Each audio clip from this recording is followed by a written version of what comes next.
Radio J. Les rendez-vous de l'Écuge. Lise Gutmann. Radio J. Les rendez-vous de l'Écuge, l'émission qui présente les points de vue et les programmes de l'espace culturel et universitaire juif d'Europe. Avec nous aujourd'hui Jean-François Strouf, directeur adjoint de l'Écuge. Bonjour Jean-François. Bonjour Lise, avec Alors, toujours autant d'enthousiasme. Oui, je sais, j'adore. Puis j'adore aussi la casquette orange, l'écharpe orange. On sait très bien ce que ça veut dire. Et même Johann Sfar l'avait remarqué et en a été ému. Bravo Jean-François.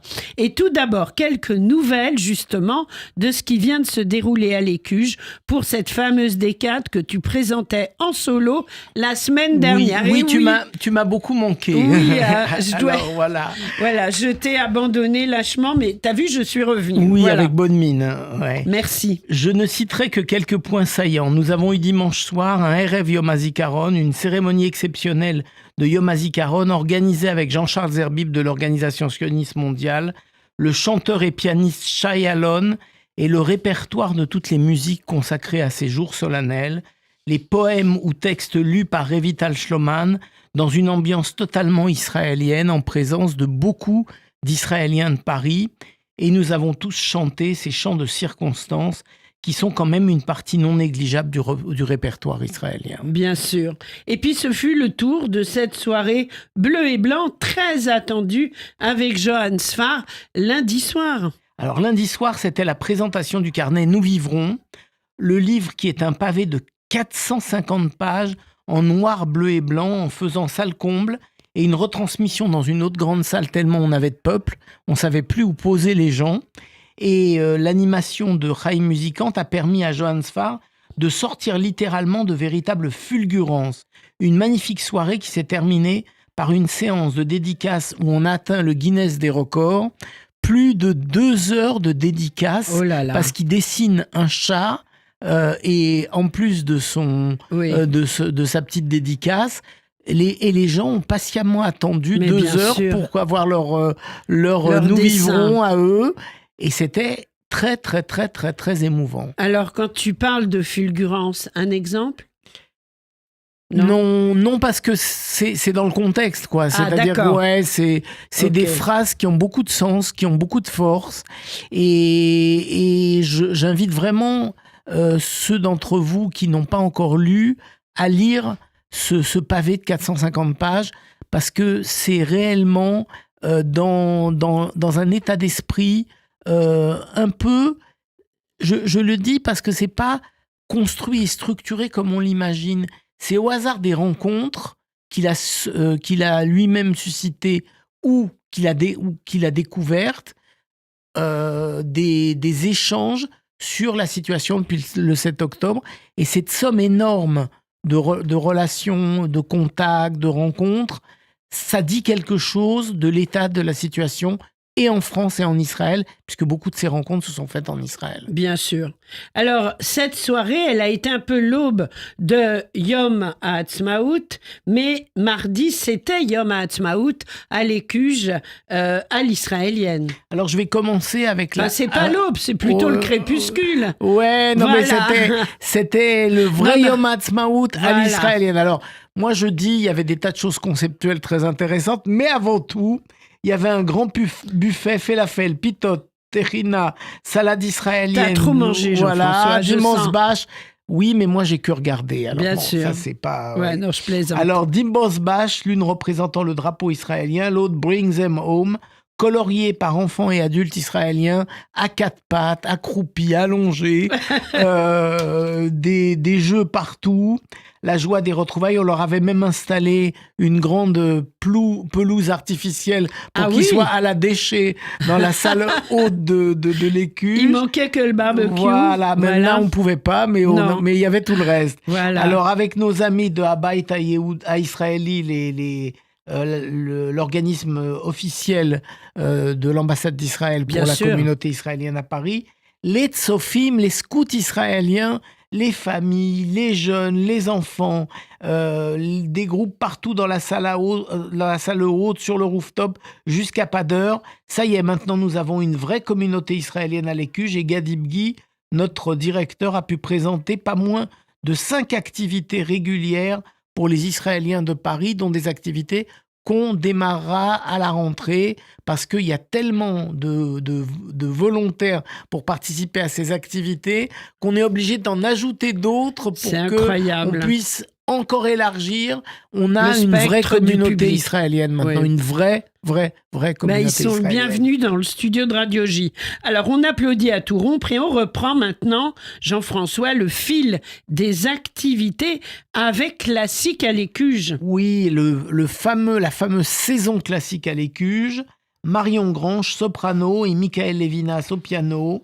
Un cycle de mélodies de Robert Schumann sur les poèmes d'Aldebert de Chamisso.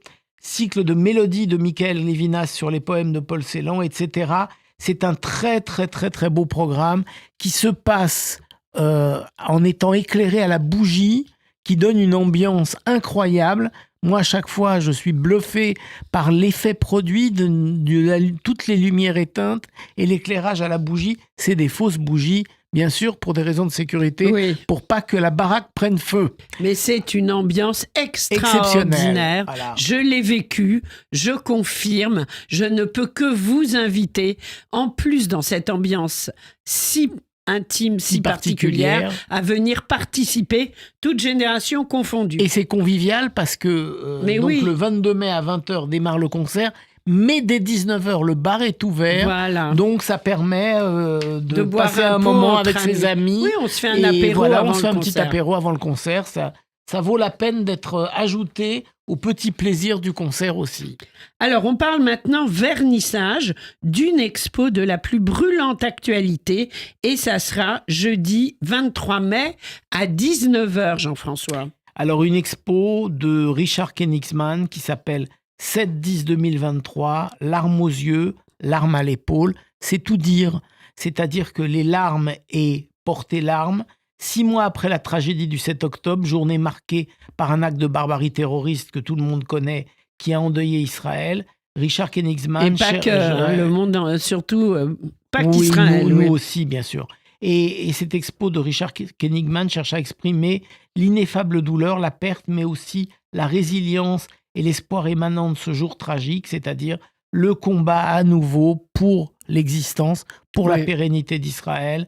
Il y a énormément d'auteurs dans le catalogue, on ne les citera pas tous, mais on va citer aussi que dans la seconde partie de soirée sera présenté l'ouvrage Figure du mal sous la direction et avec Michel Gad-Volkovitch. Cette exposition, ce n'est pas simplement un hommage aux victimes du 7 octobre, un manifeste pour un avenir où l'art, le savoir et l'éducation forment les piliers d'un monde plus juste. Je citerai quelques noms parmi les personnes qui participent.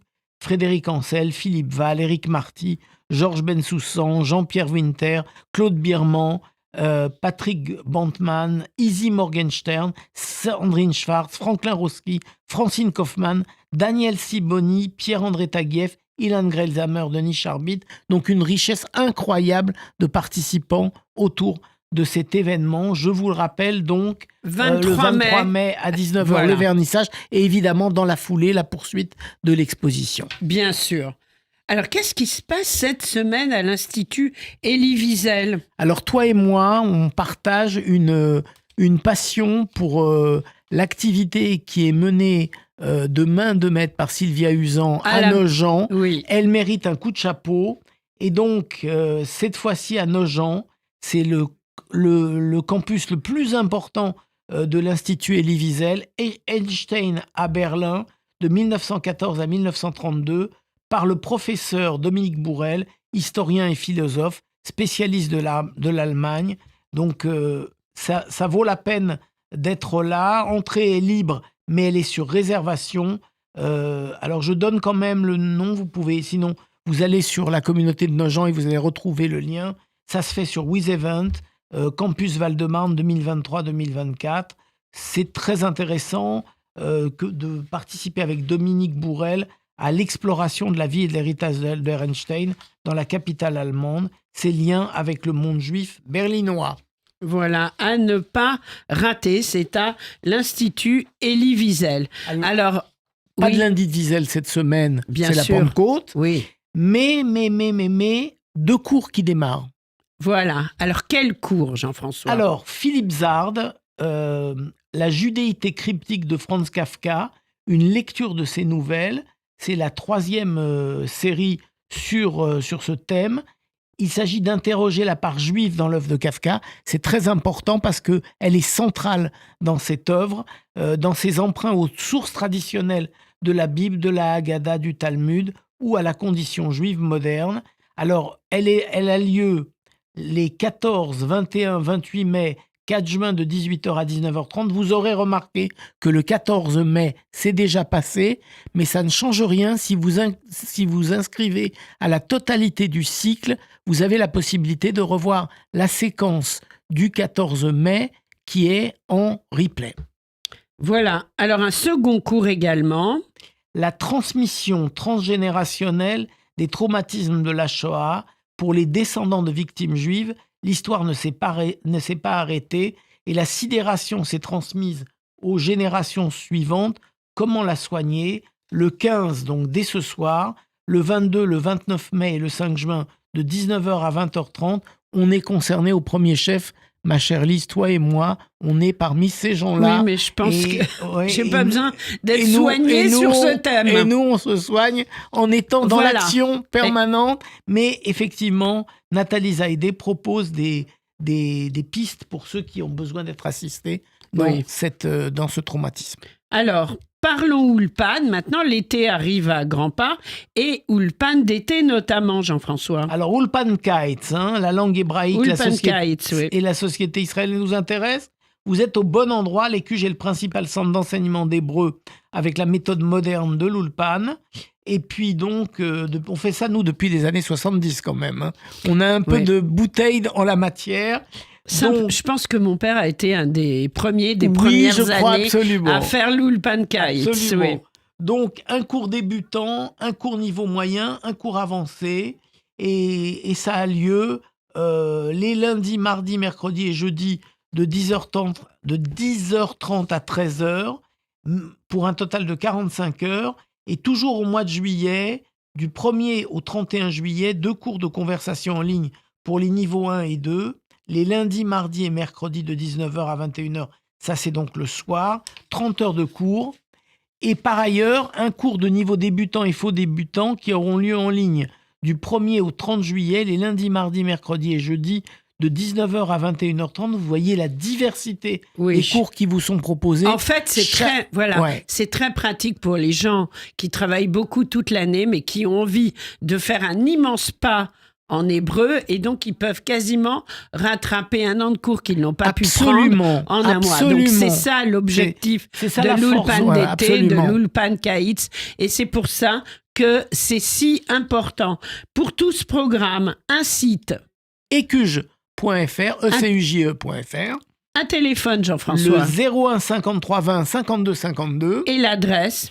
le 101, le 119 rue Lafayette, comme d'habitude, Paris 10e, mais rappelez-vous qu'une partie des activités a lieu en ligne, Oui. donc il n'y a pas besoin de se rendre sur place. Voilà. Vous pouvez faire ça avec vos pantoufles de chez vous. En pyjama. Allez, parlons hébreu en pyjama. Tiens, c'est un concept à Ça y est, tu découvrir. viens d'inventer un nouveau concept, Oui. on va te suivre. Voilà, c'est l'Écuge qui m'inspire. Merci Jean-François. On se retrouve la semaine prochaine. Au Avec revoir. toujours autant de plaisir. Au revoir.